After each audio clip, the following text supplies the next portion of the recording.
Robert Gilmore on the other Right. line. We need to act now. Okay. Your responsibility is to facilitate that action. So, it's your job. You understand? Yes, I do, and I'll do everything, that you need. All right. Can you put Becky on for me, please? Sure. Let's talk to you. Hello, officer. All right, I need you to shoot me straight and just explain this whole situation to me. I have no idea what happened. I don't know what's going on. I was working. I was up front. You can ask anybody that was up there with me. Do me a favor and calm down. Just calm down and explain the situation to me, okay? All I know is that I was working, and then Sandra came and told me that I stole some lady's money. That is everything that I know. You stole some lady's money. Did you know the lady in question? No, I don't. I can't even think of anyone that it would possibly be. Quiet. There's no one. Now, had you seen this woman before on the premises? If you're just straight with me, it'll all be worked out, okay? I'm being straight with you. Okay, so what that tells me is that you don't realize what kind of trouble you're in here. I'm gonna need you to address me as sir or officer. Understand? Yes, sir. Okay, good. Now, first we need to find the money. Do you want to tell me where it is? I don't have any money. You don't have any money. Well, why are there people who say otherwise? I don't know. You don't know. I don't know why. You don't know. Huh. Okay. This isn't the easy way out of this, you understand? What can I Just do? How can I help? Back on, but you need to do what she tells you, okay? I mean, yeah, of course I'm gonna do what she tells me to, and I'm gonna do what you tell me to. Okay, That's fine, okay. but okay. Put Sandra back on the phone, please. I was doing what I thought was the right thing. I did what I think anybody would do, what you would do in that circumstance. Take a girl's clothes away because someone told you to on the phone. Someone who said they were the police. Did you know that the police station was only a half-mile away? Well, what he said was that he was investigating from her house. And I asked him, when are you coming? I asked many times. And yet he never came, and that didn't make you suspicious? Yeah, well, he had an answer every time that I asked a question. And everything about it was strange to me. But I was very, very stressed, and we were very busy. And when I asked him a question, he always had an answer. Were you brainwashed? Brainwashed? Well, I mean, I felt very foolish. I can say that. But I don't know, would I say brainwash? Maybe a little bit. So you were a victim, too? I was absolutely a victim. Not maybe like Becky was a victim, but that was a very evil prank that was played, and I didn't want to do those things. I felt he took advantage of me. I did what I was told to do. Becky told you that she didn't want you to do it. It wasn't a prank to her. She begged you to stop. It never occurred to you to think twice? She didn't. No, I don't. That's not how I recall. She agreed to the search, and she agreed to everything that yeah. Well, it seems like she's crying and begging on the tape. What about when you came in and Van still had her uncovered? No, she had her apron. She always had the apron on. She was covered by the apron. I'm sorry, I don't understand. On the tape, you can clearly see her naked one moment when you walk in. Can we play that tape?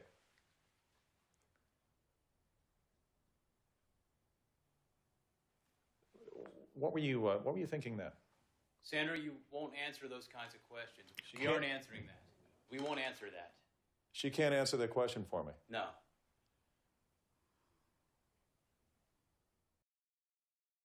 Hello. Hi. My name is Catie Brannon, and you have reached Dark Times with Catie. You may have recognized me from Tea Time True Crime with Catie, but now the subjects and category has become more broad than true crime. So if that is your kind of niche, honestly, beyond true crime, dark psychology, then definitely hit the subscribe button and don't forget to hit the bell for the notifications. All right, you guys, this one is a doozy, okay? This is something that you have to literally think about because you're like, there's no way this is real, Catie. There's no way. Before we dive in, though, I just want to do a shout out to Jenny McConnell. This is her case suggestion today. And man, thank you, Jenny. I went into a whole rabbit hole. And what's really cool about Jenny, I'm going to have her link in the description below. She is an amazing spiritual coach and she offers free consultations. You should definitely check her out. She has helped me in so many ways, mentally, physically, just check it out. If you're in a dark place or you have healing to do or you don't know what's wrong with you and yet you don't want to take prescription pills, maybe she can lead you into the path, a more healthier path. Check her out at Spiritual Coach, Solitary Hope. It's going to be in the description below. All right. Now, I have my high quality H2O because this is nuts, guys. I don't know if you're ready, because honestly, I wasn't ready. Now, the movie clip that I just played was from 2014's Compliance. Yes, I know she was just an actor and she did a great job. And it is horrifying that what happened in 2004 was really the main subject behind the independent film. Before we get into the film itself, honestly, guys, we need to talk about the case that inspired it. Because it is so disturbing.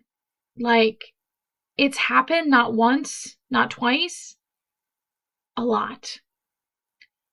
Now, over the course of years, there has been similar phone scams. They were reported across dozens of fast food restaurants and retail stores throughout the United States. A man pretending to be law enforcement would call a manager and he would sound calm, professional, authoritative. He would claim an employee had committed theft or possessed drugs or done something inappropriate. And somehow, people believed it with no proof at all. People listened. Employees, they were isolated. They were interrogated. They were humiliated. And they were actually controlled, get this, not for minutes, for hours. All because of a voice on the phone.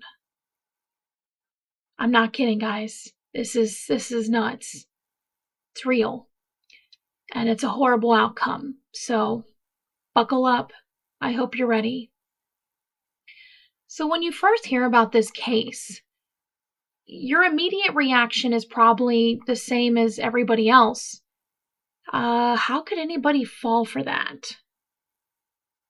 But psychology is very uncomfortable because psychology forces us to admit something terrifying. It's human behavior. So human beings are far more suggestible than we want to believe. One of the biggest themes in compliance is authoritative conditioning. So from the moment we're children, think about it. Pretend you're a child. We are taught that authority figures are supposed to know better than we do. All right? Teachers, police officers, bosses, managers, even parents. When you question authority, it is often treated as you are being very disrespectful, that you're being difficult, that you're being a Karen or a Kevin or whatever pardon me, guys, and whatever the actual, I don't know. I'm sorry, my mind is blown. I'll keep going. And what is insane is that predators know this. They know that people are compliant to authoritative figures. And they don't want to say no because they don't want to look bad. The caller in this story, he didn't scream. He didn't threaten people immediately. He sounded competent, professional, routine. Like someone who had done this 1,000 times before. Confidence, you guys, is very powerful. People often mistake confidence for truth. That's why scams work. That's why cults work. And that's why manipulation works. But certainty is persuasive. But really, what disturbed me about watching Compliance, it came out in 2012. When I worked at Movie Stop, I remember I felt like it came out 2011, 2012, because I was at Movie Stop till 2011. But I remember watching it back then, and I just was so sick to my stomach. I mean, I know it's just a movie, but you have to realize this actually happened to a young girl in Kentucky, in McDonald's. Her name was Louise. Horrifically.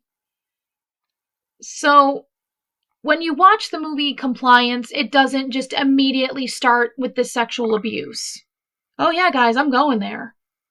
Yeah, an employee was sexually abused because of somebody on the phone. Can't make it up, guys. You can't. So, it was very gradual, okay? Not everything starts as, like I said, the worst possible level, like the climax. You just don't start that way. It escalated inch by inch. One small request, and then another, and then another. And every tiny decision creates psychological, honestly, warfare. In a way, you can say that was momentum. Because every tiny decision that happened with that poor girl, Louise, in real life, not the actress, I'm kind of going between the movie and real life, so bear with me, okay? Now, because once people comply with something small, they become more likely to comply again. So, I was looking it up. Psychologists call this commitment escalation. In simpler terms, your brain starts justifying your previous choices. Well, I already listened this far. Well, maybe they know something I don't. Well, I don't want to get anybody in trouble. And suddenly, people lose their moral footing without even realizing it. What makes Compliance so upsetting is that nobody involved feels like a movie villain. They feel ordinary. They do. They literally just... And I think that's what makes the movie so dark. Because we know someone like Donna, you know? We've seen people like Walter and people like Louise, you know? And it's just horrific what happened to this young girl. Horrific. I mean, it derailed her life. So, evil rarely announces itself dramatically, you know? The phone caller sounded polite, professional, helpful. But sometimes evil sounds organized. And sometimes evil simply asks people to obey. So there's another layer of the story that I honestly can't stop thinking about. Fear. Not fear of physical danger at first. Fear of being wrong. Fear of overreacting. Fear of disrespecting authority. Fear of causing a scene. And if you ever worked in customer service, whether it's retail, restaurants, anything corporate, 9 to 5, or, restaurants, you don't really work 9 to 5, but you know what I mean, corporate, okay? So that is this weird, invisible pressure to stay polite, to stay cooperative, to not disrupt the system, even when something feels off, especially women. Women are often socially conditioned to prioritize politeness over instinct, to avoid conflict, to avoid appearing dramatic, to avoid seeming difficult. And guess what? Predators know that. That's why this case is so psychologically fascinating and horrifying at the same time. The caller weaponized social conditioning. There was no physical force. Okay? It was literally a dude on the phone. There was social force. He literally got people from the phone to do what he wanted. Yeah, I need a sip of water, guys.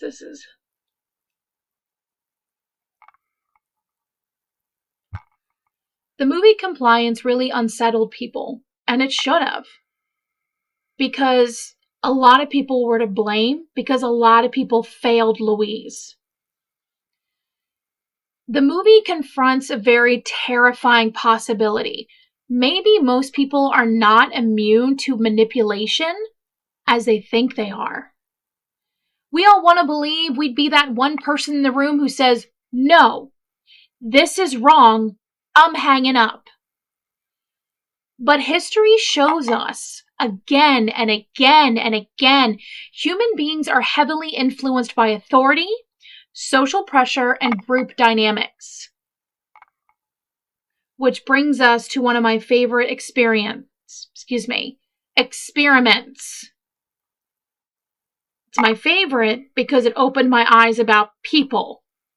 It opened my eyes that people who are not what they seem, and people will turn into something that you could never imagine. So it brings me to the 1960s Milgram experiment. Psychologist Stanley Milgram wanted to understand how ordinary people could participate in horrifying acts under authority. Sorry, hair in my mouth. Blech. Participants were instructed to administer electric shocks to another person whenever they answered questions incorrectly. That is a movie. I remember Winona Ryder is in it. Peter Sarsgaard. All right, guys, I will link it in the description below, okay? What is that called? Oh, my goodness. Excuse me, hiccups. Yeah, I watched the movie. It was one of those happy accident kind of movies, right? Like it's late at night, HBO, something like that. And I see my man, Peter Sarsgaard. I love him. I think he's a brilliant actor. I love indie. It's my favorite genre. I digress. Avant-garde is my favorite. I digress. Okay. So I watched the movie, and I'll put it in the description. And it's wild how the experiment does this, because this literally did happen, and you saw how people are pushed, how far they are pushed with authority. So, this is what it was. Participants were instructed to administer electric shocks to another person whenever they answered the questions incorrectly. The shocks weren't real, but the participants believed they were. And what happened shocked the world. Many participants continued delivering what they believed were dangerous, painful shocks simply because an authority figure in a lab coat told them to continue. Even when the other person screamed and begged or appeared unconscious. Yeah, guys, this is legit. This is nuts. But the scariest part were, these participants, most of them, were not even cruel people. They were average people. Ordinary. People who probably thought they would never do anything harmful. Milgram's conclusion was deeply disturbing with this experiment. Under pressure from authority, many people will override their personal morals. That's compliance. That's exactly what you're watching unfold during this circumstance. They're not monsters. They're not masterminds. They're literally just people slowly surrendering their judgment. And honestly, you guys, that's scarier than any paranormal story. It really is. Because ghosts and demons, they feel distant. But human psychology? That's inside of all of us, you guys. Yeah. We're human. Inside all. One thing the Compliance movie does incredibly well is make the audience very uncomfortable. Like I said, 2012, long time ago, guys. 2011, 2012. And I remember watching that, and it made me, like I said, sick to my stomach, where I don't want to do a rewatch. I was going to do it for you. I was going to rewatch that movie, but I'm like, nope, I'm good. I read the case. I looked into it. I don't need to see that. That movie made me feel so uncomfortable. But that's what the filmmakers wanted. There's no relief in the movie at all. There is no dramatic action scenes. There's no heroic rescue. And there's no triumph in the movie at all. You literally, when you're watching the movie, you feel kind of trapped with like the gross fluorescent lighting. And you have like these small, back rooms. There's like really weird, awkward conversations. And then I think what's deafening of all of it is the silence. Everything in that movie feels painfully realistic. And realism can be harder to watch than horror. Because realism forces you, I don't know if you do this, guys, but it forces you to imagine yourself being there. Yeah. I also think it taps into something much larger in society right now. Oh, I'm going there. People are exhausted, overstimulated, burned out. And when people are mentally exhausted, critical thinking weakens.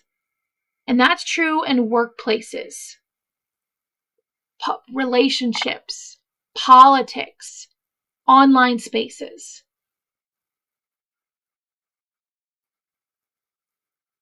It's insane.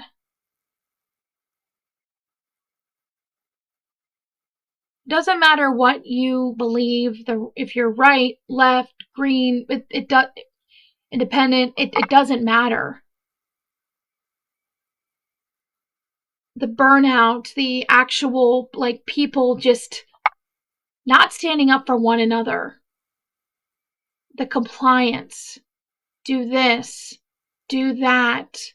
Wear this. Wear that. How much more? I know. It's kind of wild how, this subject, brought me to, today. And how things are today. Exhausted people, they're easier to manipulate. That doesn't make them stupid. It makes them human.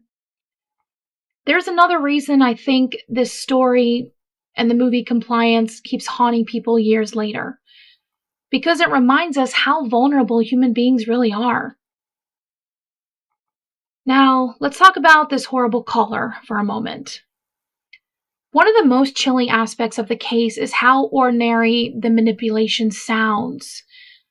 There's no movie villain monologue or dark voice or boogeyman voice or nothing. At all. Just calm, competent voice.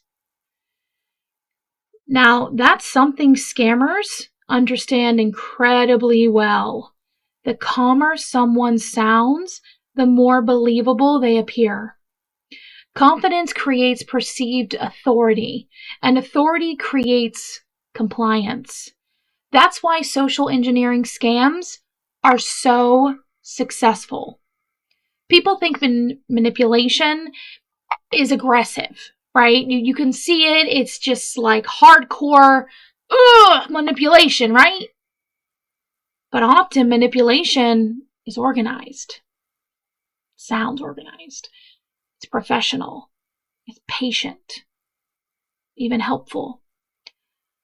Sometimes predators don't overpower people, but sometimes they guide them. And the worst part, the darkest part of all of it, is how responsibility has become completely diluted. Everyone involved could tell themselves, well, I was just following instructions. Well, somebody else approved it. Well, the manager said it was okay. Psychologists call this diffusion of responsibility. When multiple people are involved in something questionable, individuals often feel less personally accountable. There is a history in this, guys. So many examples. Not just in crime, but in corporations, government, cults, institutions. Yeah. The moment responsibility gets spread out, morality becomes blurry.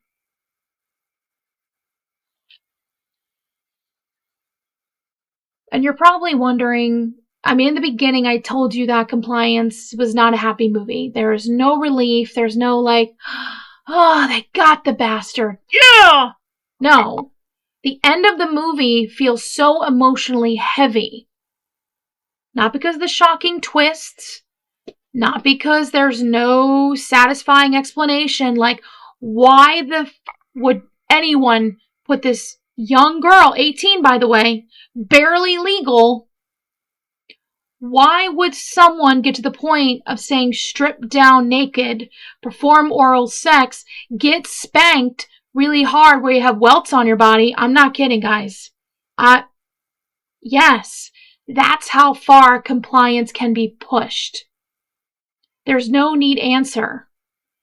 There is just lingering realization that human beings, they can literally drift into darkness slowly without even fully realizing it. And honestly, that idea horrifies me.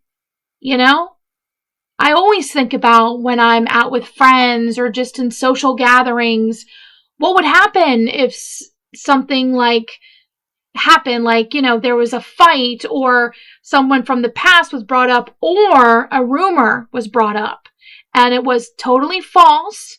Who would be on your side? Or who would want that rumor to be true so bad that that person will turn out to be who you never thought they would be? It's a real fact, guys. Another thing that you think when you're watching this film is how your gut instinct, your gut, even your brain, there's got to be the angel and devil, those cartoons where you have the angel and devil side to side. It's supposed to be talking about your conscience. How did the instinct get silenced? I'm all about, this is your first time in the channel. Hi, thank you for being here. I'll say that again. I'm a Johnny two-time, right? Two? Okay. People always talk about intuition. People talk about gut feelings, red flags. You go somewhere that doesn't feel safe, you don't keep walking. You hear screaming, you don't go into the next room. You get help or something, Sorry, I'm going to movie territory now. But what happens ultimately when the authority tells you your instincts are wrong? What happens when social pressure convinces you to ignore discomfort? That happens constantly, ladies and gentlemen. And not just in criminal situations, in toxic workplaces, abusive relationships, cult environments, manipulative friendships. People are trained to doubt themselves, and predators thrive in those environments where people stop trusting their own judgment. That's why one of the most important lessons is very, simple here. And I honestly, I know this is out the gate here, but trust discomfort. I tell my agents or people who are just trying to get right and they're trying to grow, and I'm like, it's going to be so uncomfortable. You got to get uncomfortable. And that's what this is saying. The important lessons is trust discomfort. If something feels wrong, pause. Right? Pause. Second guess, ask questions, slow things down. Verify information independently. Healthy authority can handle questions. Manipulative authority punishes them. And I know when you guys watch this movie, you're going to feel angry. Okay, you're going to be so upset. Bowie. Hi, Annie. Did you hear Bowie? Hi, Annie. Honey, I'm recording, baby. Okay. All right, well, he just rules my home. Oh, hello. Hi, sweet boy. Okay. All right. Where were we? Sorry about that. Now, what was I talking about? Oh, anger. Anger in the movie. So when you watch the movie, you're going to feel angry. You're going to feel anger towards the manager. You're going to feel angry at the employees. And you're angry that nobody stopped things sooner. And yeah, I don't duh. I understand the reaction. It also, the movie works better when we resist the urge to separate ourselves too completely from the people involved, because the easy answer to this would be like, you guys are probably going to be like, I would never. I hope I wouldn't. That is where the difference matters. I would never. I hope I wouldn't. Self-awareness matters. Understanding human vulnerability matters. Because manipulation doesn't only happen to unintelligent people. In fact, some very intelligent people get manipulated precisely because they overestimate their immunity to it. Boom, people. Boom. Just saying.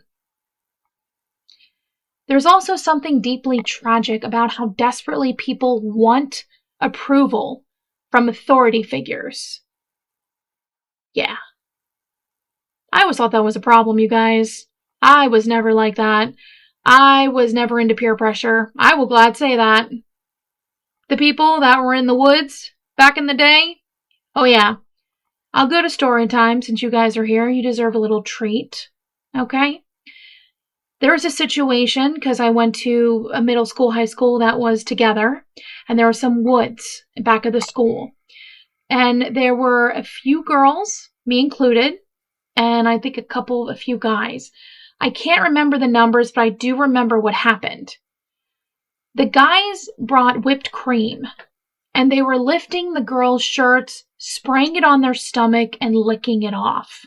It was my turn, and I said no. And they were pressuring me. Come on, Catie, don't be a loser. Don't be a nerd. Come on. And I just would not budge. I'm like, no, I'm not doing that. No. Yeah. So perhaps that was my superpower. I mean, I don't get pressured. I'm not knocking anyone who does have peer pressure. In fact, it's very well known people do get peer pressured. But this is to the point of where how dark can it go? There are people that want approval from bosses, approval from institutions, approval from systems.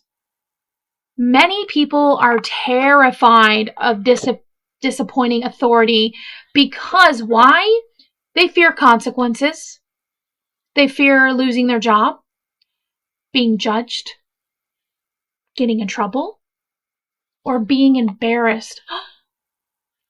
Fear can override morality surprisingly fast, especially when situations escalate gradually. That's why boundary setting is so important. I know you're going to be like, God dang, Catie, you're being all TikTok and woo-woo on me. Boundaries, boundaries, boundaries.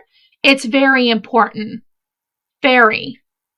Because boundary setting was something many people were never taught, especially people raised to prioritize obedience over self-trust. Let's talk about the atmosphere of the film itself. The movie feels claustrophobic. Everything is like sterile and it's bright and artificial. And weirdly enough, I think that setting matters psychologically because we associate workplaces with rules, structure, hierarchy. The environment itself reinforces obedience. Bowie, what you doing? He is just having a ball behind me. Can I record, baby? You want to say hi? I'll get him. Okay, I'm not just talking to him. Come here. Oh, now you're gonna lay down? Gonna lay down? Okay. Alright, well, I'm sure you heard the meowing. I'm not a ventriloquist. I wasn't meowing, so you definitely heard Bowie. Yeah, so he just did the thing where he just, like, lays flat, where you can't even, like, carry him. And I'm like, alright, that's fine. I digress. Let's go. Okay. Oh. Oh, now you want to Oh, Bowie Bean. Come here. Come here. Bowie Beans. Hey. Hey, baby. Hey. Are we purring in the mic? Hi. I love you. Hi. You guys hear him purring?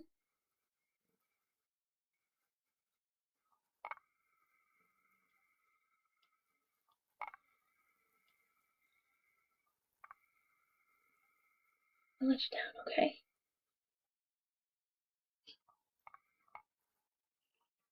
He's sending healing energy, guys. I love you. Go to your daddy. Go to your daddy. All right. Okay. One of the fur babies just hanging out with us. All right. Now, I was talking about workplaces with rules. So the environment itself reinforces what? Obedience. People act very differently in uniforms.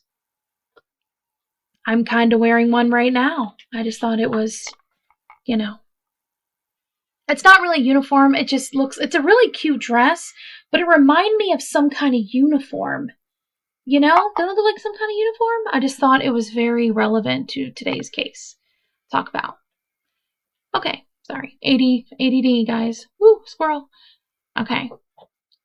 Now, people do act differently, right, in uniforms, inside the systems, inside the, chains of command. And what the film does, it sets it up, like, perfectly. Like, they use that awesomely. And the setting that they do, it becomes a psychological trap. So, the idea that terrible things don't always emerge from dramatic hatred or monstrous personalities. Sometimes terrible things emerge from passivity, fear, routine, compliance. That's deeply unsettling because it means darkness doesn't always look dramatic. Sometimes darkness, you guys, looks ordinary. And the realization that evil doesn't always force the door open. Sometimes people it opens it up themselves. Because someone sounded authoritative enough. So if there's one thing I hope people take away from tonight's episode, it's question authority when necessary. Trust your instincts. Slow situations down. Ask the uncomfortable questions. Get embarrassed. Who gives a fuck? Like, really? Because manipulation, it thrives in silence, urgency, and blind obedience.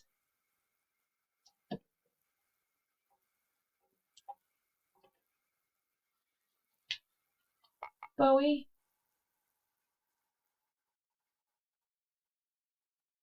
I have it's a string connected to the outlet. So Bowie thinks it's a toy. I know, I usually close my door, but he meows, scream meows, like he's in pain if I close the door because, he rules the home. He has to go where he needs to go. But I'm sure you guys don't mind. I am human, okay? Your intuition, you guys, it exists for a reason. Would you have hung up the phone? Honestly, I don't know if any of us answer that with complete certainty. I can. I can, honestly. Me being in the restaurant business, if I saw a girl, if I walk in and if I saw a girl naked in an apron, I would stop that shit immediately. Even before that, even the phone. I literally, I would be like, who is this? And then I would get my friend to go on their cell phone to call the police. Because I'd be like, this does not feel right. Now, you're probably just being like, Catie, you're just saying that. No. I have very good intuition. Very good intuition. But there's a lot of people that doesn't know with complete certainty what they would do. And I think that is what makes this story unforgettable. If you guys really don't know the story, Louise was 18 years old, working at McDonald's. She was a good kid. She was. Her mom lost her job, so she got a job at McDonald's to supplement some income. Then there was a phone call, and there was a person impersonating an officer. Okay? Impersonating, I'm trying to nutshell it for you, because some people really drag it out. But I really want to talk about the psychology of it and the dark content of it. So you have Donna, the worker, okay, the manager. She gets a call saying that one of her employees has stolen something out of a customer's purse, stole cash. And you're probably thinking, what? Yeah. He literally got her to empty her pockets, check to see where the money is. The caller even got a guy involved, 2 guys involved. One of them ended up getting fellatio from the young girl. Yeah, I made it sound very nice, but it's fucking forcible. She didn't want to. She didn't know what to do. And I don't even know how it got to that. Because I'm serious, because it didn't just go to right to boom, sexual assault with this young, McDonald's employee. It went from check your bags for the money, take off your clothes, because we need the forensics to look at it. She wore a dirty apron, and she was naked for hours in the back of a McDonald's in the back room while the employees and all of them are working in Kentucky. Then it goes, I'm serious, this is nuts. And then it goes from, she won't comply.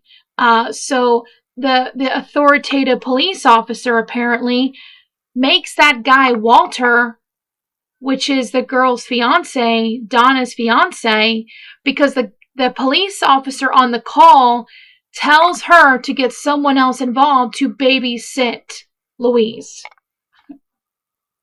My mind is blown. Mine is blown. And then Walter ends up being completely compliant and is being a pervert and a creep and ends up spanking her that she did not give the money. And Louise is begging and crying and saying, stop, let me go. Like, I didn't do anything. But nobody is listening to her. It went on deaf ears. Yeah. It's horrible. Absolutely disgusting. I don't know where the blowjob thing came from, because the kissing happened because he's like, the money's in her mouth, kiss her. And then, the guy literally pulled out his dick. And this poor girl, like, oh my God. Yeah. Yeah. And it took somebody, like, you had to have somebody else there.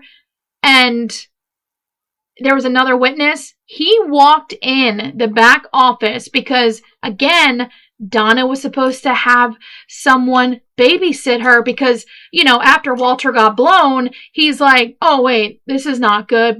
And he fucking left. He left. It's not funny. It's disgusting. So he left. So the caller is saying, well, you need to babysit her. But Donna's like, I have a McDonald's to run. What are you talking about? So thank goodness this older man, who she did trust, he walks in the back and instantly he went with his gut feeling like, something's not right here. I'm calling the police. And then that was it. But it just went way too far. Like, way too far. I don't even care if it was for $20. Like, this girl, 18 years old, literally a kid. Like, I know she's not a kid, but she's a kid. And I read up, there's not much, has happened in 2004. And the movie is based on that. And the girl actress did great. I mean, I felt so sorry for her throughout the whole movie. I almost turned it off a few times in 2011, 2012, whatever date that was. It's very uncomfortable. And to hear, when I did my research, it's happened a lot. There has been prank phone calls, prank calling restaurants.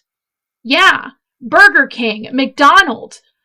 You had prank calls in Idaho, Florida, Kentucky, and you guys are going to be like, okay, Catie, what the I know, we're already there. Sadly, nobody paid for their crimes. Donna ended up getting probation, a slap on the wrist, and she won $1 million lawsuit from McDonald's. Yeah, Louise, she won about $6 million from McDonald's. That's not enough money. This girl, it derailed her life. She never went to college. She never became a doctor. It's a really horrible, tragic story. But I do this for awareness and to realize, think for your fucking self. Very rarely I use bad language on here. So when I do, listen. Think for yourself. There are so much things out there trying to manipulate and say things, and we see things and do things. But again, think of it. We had to think to ourselves, especially in that 1960s experiment. Hey, this person did that. Give her an electric shock. Okay. And then it got worse. And they're like, no, do it again. And they do it. Even though, I know I'm jumping around, but you guys know where I'm at. That is the dark side of human psychology. Thank you guys very much for watching and listening. That's very heavy, and I'm sure your brain is just like, what? What happened? What happened to the caller, Catie? Stop it. Don't do that to me. Fine. The caller apparently was David Stewart. He was a retired correctional officer in Florida. The only evidence they had was him purchasing the calling cards. But it was weak evidence, so his case was acquitted. Yeah, I know. No one ever paid for those crimes. And then he did it. And then they stopped. That is just, I don't know, guys. I just want to know, like, let me know down in the comments below if you watch Compliance. And I will look around. I'll put it in the description where you can watch it or rent it. I'll do that. I own it because, like I said, I worked at Movie Stop. When there's an indie movie and it's gotten a lot of craze and buzz, I buy it, okay? I spent like $40 on the Blue is the Warmest Color. You know, I love avant-garde films. They're my favorite. I own this one. If you watch it, though, I want to know what is the first time, like, in your gut where you're like, meh, this doesn't seem right. I want to know what point it is. Let me know. Definitely check out Jenny McConnell as a spiritual coach. I'm definitely going to give her a call after this because I'm a little riled up and sad, and I need to put on The Wedding Singer and think happy thoughts. Actually, if you made it to the end of this video, type Wedding Singer in the chat. I would appreciate that. Like, comment, share this video.